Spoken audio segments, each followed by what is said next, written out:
अब खबर राहुल गांधी से जुड़ी हुई। कांग्रेस सूत्रों से यह बड़ी खबर है कि राहुल गांधी रायबरेली सीट से सांसद बने रहेंगे।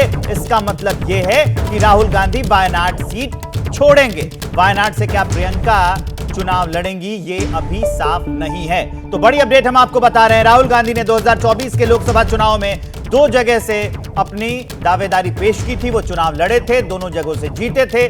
उसमें एक सबसे अहम जो सीट थी वो रायबरेली की सीट थी, वहां से वो सांसद बने रहेंगे। वायनाड से भी जीते, लेकिन खबर यह है कि वो वायनाड सीट छोड़ेंगे। जैनेंद्र मेरे सहयोगी काफी बारीक नजर रखते हैं, सीधा उनके पास लिए चलते हैं।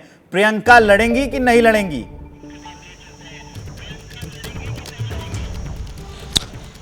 देखिए, इसकी संभावना कम है। हालांकि इसको लेकर कोई चर्चा जो है वो नहीं हुई है। संभावना जताई जा रही है कि प्रियंका गांधी वायनाड से लड़ सकती हैं, लेकिन मेरी जो जानकारी है उसके मुताबिक प्रियंका गांधी उपचुनाव नहीं लड़ना चाहती। हालांकि राहुल गांधी ने वायनाड में जिस तरह बयान दिया कि उनके फैसले से रायबरेली और वायनाड दोनों कॉन्स्टिट्यूंसीज खुश होंगे, और साथ में राहुल के कार्यक्रम की जगह पर केरल कांग्रेस के कई नेताओं ने प्रियंका गांधी को वायनाड से मौका देने के पोस्टर्स और होर्डिंग्स लगाए हुए थे। इससे यह संकेत और मैसेज गया कि प्रियंका गांधी को पार्टी लड़वाना चाहती है। लेकिन मेरी जानकारी है कि अब तक इस पर कोई चर्चा आधिकारिक तौर पर नहीं हुई है। और वैसे भी अगर राहुल को ये तय करना है कल तक कि रायबरेली या वायनाड में से वो कौन सी सीट छोड़ेंगे, पूरी संभावना है कि वो रायबरेली सीट रखेंगे, वायनाड छोड़ेंगे। लेकिन वायनाड में जो बाई इलेक्शन होगा उसके ऐलान होने में और उम्मीदवार के ऐलान होने में भी काफ़ी समय है। तो फिलहाल तब तक सस्पेंस बरकरार रहेगा। सूत्रों का मानना है कि राहुल के मन में है कि प्रियंका लड़े, लेकिन प्रियंका गांधी फिलहाल उपचुनाव नहीं लड़ना चाहती। बहरहाल देखना होगा कि क्या प्रियंका गांधी को मना लिया जाता है। तो तब तक के लिए सवाल आपका बना रहेगा कि प्रियंका लड़ेंगी या नहीं। बड़ी बात यह है कि राहुल गांधी को रायबरेली और वायनाड में से जो एक सीट चुननी है और एक सीट छोड़ना है, उसकी डेडलाइन कल तक है। पहले संभावना थी कि 17 तारीख को राहुल इस पर से पर्दा हटा दें, लेकिन अब ये चूंकि आज बकरीद है, माफ करिए विवेक, धूल उड़ रही है, चूंकि आज बकरीद का दिन है, छुट्टी है, तो इस वजह से अब यह बताया जा रहा है कि कल आखिरी दिन राहुल गांधी जो है वो लोकसभा सचिवालय को जानकारी देंगे कि वो कौन सी सीट छोड़ने वाले हैं। पूरी संभावना है कि रायबरेली के वो सांसद बने रहेंगे, वायनाड छोड़ देंगे। ठीक है जैनेंद्र, इस जानकारी के लिए आपका बहुत बहुत शुक्रिया। अब राहुल गांधी ने क्या कहा था वो बयान हम आपको सुनाते हैं।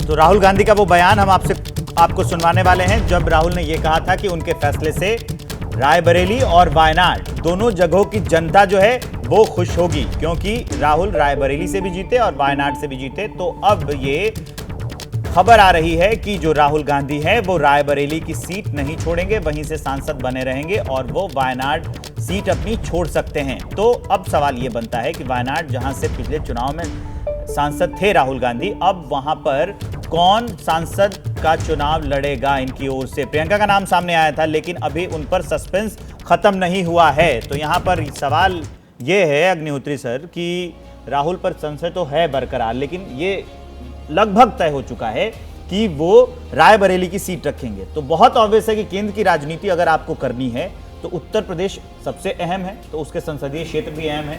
तो मुझे लगता है कि इसी को देखते हुए वो रायबरेली चुनना चाहेंगे। देखिए, राहुल गांधी जब अमेठी से चुनाव हारे थे, तो उसके बाद उत्तर प्रदेश उनसे छूट गया था, वो वायनाड चले गए। और इस बात को लेकर बड़ी आलोचना भी होती थी कि उत्तर प्रदेश छोड़ दिया उन्होंने, छोड़ दिया, फिर अमेठी से नहीं लड़े वो, और फिर रायबरेली से लड़े, रायबरेली वो जीते। अगर राहुल गांधी को रायबरेली छोड़ना होता, मान लीजिए, तो रायबरेली से लड़ते क्यों?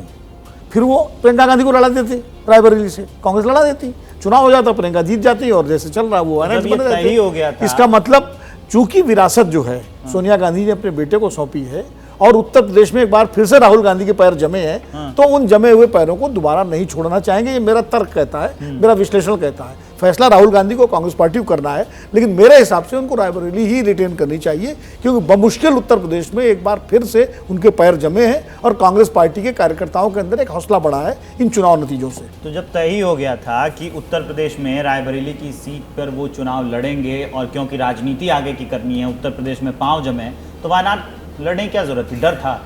राहुल गांधी जब अमेठी से हारे थे तब वायनाड गए थे। अब वायनाड जाने के बाद वो वायनाड में कांग्रेस के दम पे नहीं जीते थे, मुस्लिम लीग के सहयोग से जीते थे। अच्छा। यदि इस बार वो रायबरेली छोड़ते हैं तो उनके पीछे एक पक्का ठप्पा लग जाएगा कि वो भागने वाले हैं।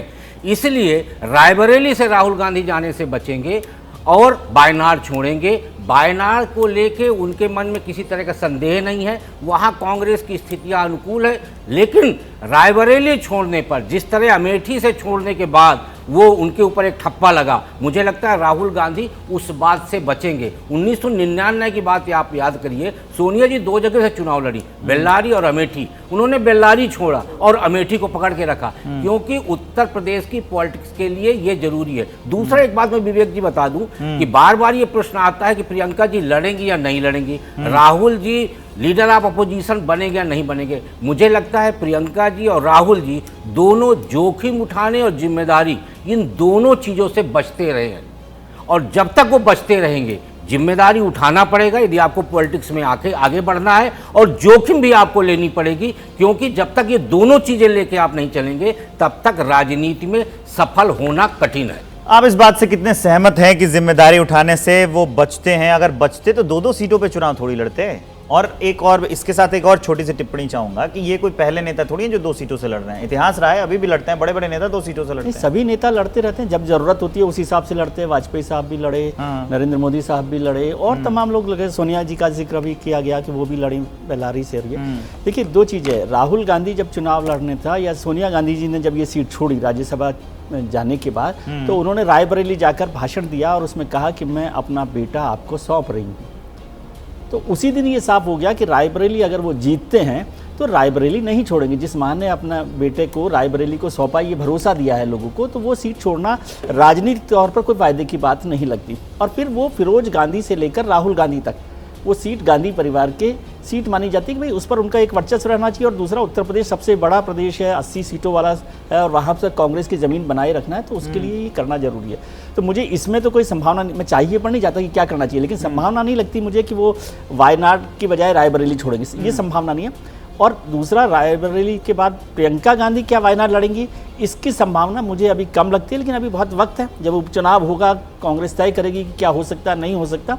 लेकिन वायनाड की बजाय रायबरेली राहुल गांधी रखेंगे, और वो एक महत्वपूर्ण सीट है जिस पर वो काम करें। प्रियंका की पॉलिटिक्स क्या है इसमें, ये भी समझने की जरूरत है ना, क्योंकि एक सीट का जिक्र हो रहा है, ये माना जा रहा है क्योंकि वो दोनों गांधी परिवार से हैं, भाई बहन हैं, तो राहुल यहाँ आ जाएंगे। और उनका वो जो आया था बयान, कह रहे थे कि मेरे फैसले से वायनाड और रायबरेली दोनों खुश होंगे, तो उम्मीद लग गई थी कि रायबरेली अपने पास रखेंगे और वायनाड प्रियंका को देंगे। तो प्रियंका की पॉलिटिक्स क्या है ओवरऑल? देखिए, मेरे पास कहने के लिए 2 बातें हैं। पहली बात तो यह है कि हर पार्टी में कोई ना कोई नेता ऐसा होता है और रखा जाता है जिसके लिए आवश्यक नहीं होता कि वो चुनाव लड़े, इसके बावजूद भी वो उस पार्टी के लिए बहुत उपयोगी होता है, उसका केंद्रीय महत्व होता है, और वो पूरे देश में जाकर प्रचार करता है, वो रणनीति बनाता है। यानी वो एक तरह से उस पार्टी के मर्म में होता है, पार्टी के हृदय में होता है। प्रियंका गांधी एक ऐसी, मुझे नहीं पता वो क्या करेंगी, मुझसे पूछ के तो करती नहीं कोई काम, तो मैं ही कह रहा हूं तो वो ये एक संभावना भी हो सकती है कि वो अपने आप को निकट भविष्य में इस तरह के नेता के रूप में देखें। अभी तक उनकी जो गतिविधियां रही हैं वो इस मोड ऑफ एक्टिविटी से मिलती जुलती हैं, ये मैं कह रहा हूं, पहली बात। दूसरी बात यह है कि अगर आप कांग्रेस के उत्तर प्रदेश में प्रदर्शन है उसके ऊपर गौर करें तो आप पाएंगे कि कांग्रेस ने जहां जहां पे चुनाव लड़ा, जिन सीटों पर, वहां पे कांग्रेस के वोटों में 36.7% अंकों की बढ़ोतरी हुई है। ठीक है, देखिए ये बढ़ोतरी बहुत ही जबरदस्त है। मैं पूरे उत्तर प्रदेश की बात नहीं कर रहा हूं, पूरे देश की नहीं, जिन सीटों पर चुनाव लड़ा, अगर सीट वाइज सीटों के मुताबिक आप विश्लेषण करें तो कांग्रेस में 36.7% अंकों की कांग्रेस की राजनीति करवट लेते हुए वहां दिखाई पड़ रही है। ठीक है, इतिहास वगैरह छोड़ दीजिए, कब कहां कौन क्या हुआ, जो राजनीति है वो आज के मौजूदा क्षण में घटित होती है। तो मेरे ख्याल से राहुल गांधी के लिए, प्रियंका गांधी के लिए, सभी के लिए ये बहुत ही जरूरी है कि वो उत्तर प्रदेश में जो उन्हें कामयाबी मिली है या कामयाबी के संकेत मिले हैं उसको और पुष्ट करने के लिए, मजबूत करने के लिए वहां संघर्ष करें। विधानसभा चुनाव के लिए बड़ा अच्छा एक आधार बनाएं समाजवादी पार्टी के साथ गठजोड़ में। तो राहुल गांधी को भी वहां रहना जरूरी है और प्रियंका गांधी को भी उत्तर प्रदेश में बहुत सक्रिय रहना जरूरी है। चुनाव नहीं लड़े, सिर्फ रणनीति बनाएं। चुनाव न लड़े, सिर्फ रणनीति बनाएं। चीज और मैं जोड़ दूं इन्फॉर्मेशन वाले, जो विनोद जी शायद उसको करेक्ट कर सकते हैं यदि गलत हो तो, कि जब ये लोकसभा चुनाव हो रहे थे और प्रियंका जी को लेकर बार बार चर्चा हो रही थी क्या वो रायबरेली से चुनाव लड़ेंगी, तो राहुल गांधी का मत ये था पार्टी में कि परिवार के तीनों सदस्य संसद में नहीं होने चाहिए। इससे परिवारवादी राजनीति का ज़्यादा चर्चा होगी। यानी राहुल गांधी वायनाड से लड़ते और प्रियंका रायबरेली से लड़ती और सोनिया जी राज्यसभा में होती, तो राहुल जी का मत उस वक्त ये था कि भाई इससे ज़्यादा ये मौका मिलेगा कि एक ही परिवार के तीनों सदस्य वहाँ पर लड़ रहे हैं। और जो अभय जी की बात है उससे मैं बहुत सहमत हूँ कि हर पार्टी में ऐसा होता है। आपने देखा हो एक जमाने तक लालकृष्ण आडवाणी भारतीय जनता पार्टी में चुनाव नहीं लड़ते थे, राज्यसभा में रहा करते थे। फिर यहाँ पर अमित शाह भी उसी तरह से लड़ते रहे। फिर उसके बाद जेपी नड्डा साहब को भी अभी राज्यसभा दी गई, क्योंकि वो चुनाव की प्रक्रिया में एक अलग तरीके की भूमिका निभा रहे हैं। अभी विजय जी ने एक बात कही, उन्होंने कहा कि मां ने सौंपा अपने बेटे को रायबरेली से, इसलिए उनको रायबरेली नहीं छोड़ना चाहिए। तो जिस राहुल गांधी को अमेठी की जनता ने नकारा था, तो वायनाड के लोगों ने भी तो अपना बेटा समझा और उनको संसद बना के भेजा। तो क्या उसने अपराध किया था उस समय पे 2019 में? क्या वायनाड की जनता का अपराध था कि उनको सांसद बना के भेजा?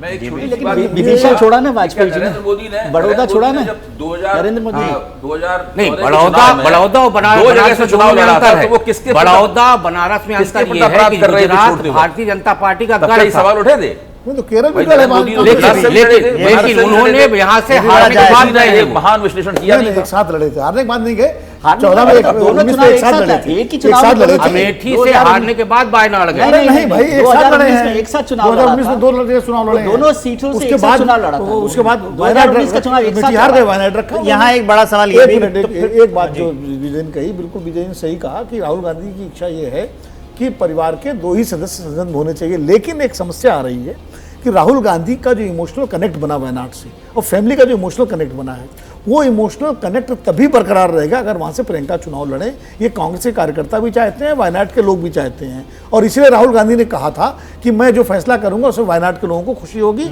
और रायबरेली के लोगों को भी खुशी होगी।